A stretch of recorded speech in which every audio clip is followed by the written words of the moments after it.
Andrew, you've written a piece in the Nine papers today calling for a new anti-racism campaign. You'd welcome the Prime Minister's very strong condemnation this afternoon?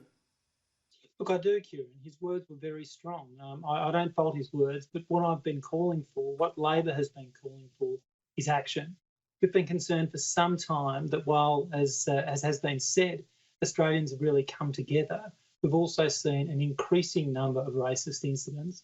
238 have been tracked in the last couple of weeks. And so we say, and so do groups like FECA and a number of prominent Asian Australians, that we need more than words. We need national leadership through a plan that brings us together through combating racism. Yeah, well, as you said, a national leadership, it is good to have that leadership from the Prime Minister down. And as I say, he said it in his own words this afternoon, where it happens, it needs to be called out. That's a good thing, isn't it? Look, it's a great thing. His words, I can't fault his words. And I do hope that they are played with some prominence, because Asian Australians and Chinese Australians in particular, many of them are feeling pressure at the moment. They're feeling the anxiety that all of us feel with this added pressure of racism and sometimes racist attacks. So to hear the Prime Minister say that is important. We've got to make sure the message gets out. We've got to empower every Australian. And that's why I think it's so important that we actually reintroduce a campaign that is along the lines of the previous very successful campaign, Racism It Stops With Me. Now, it wouldn't cost very much money, and it's a very powerful symbol that we are all in this together. That would be real leadership at this time of crisis.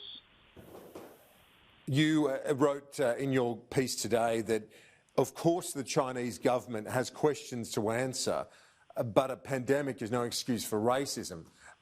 You're making the valid point that there are two very different things here. One is holding the Chinese Communist Party to account for their mistakes and their cover-up in the early stages of this pandemic, but that shouldn't be extended to Australians of Asian descent, of which I think there's about 1 million Chinese Australians. Well, that's exactly right, Kieran. We should be able to have two separate conversations. One that explores our national interest and probably the interest of the world in holding those responsible in the Chinese government and in various levels of administration to account for what happened, and to make sure, as a number of figures on both sides of politics have said, that we also make sure this doesn't happen again, that we learn the lessons. We should be able to have that debate in a robust way, but not tar Chinese Australians and Asian Australians with the brush of this. It's just not appropriate. And what we need to be able to do through this process is to be able to separate these things, to make sure that Australians aren't isolated by reason of who they are, that we can all come together.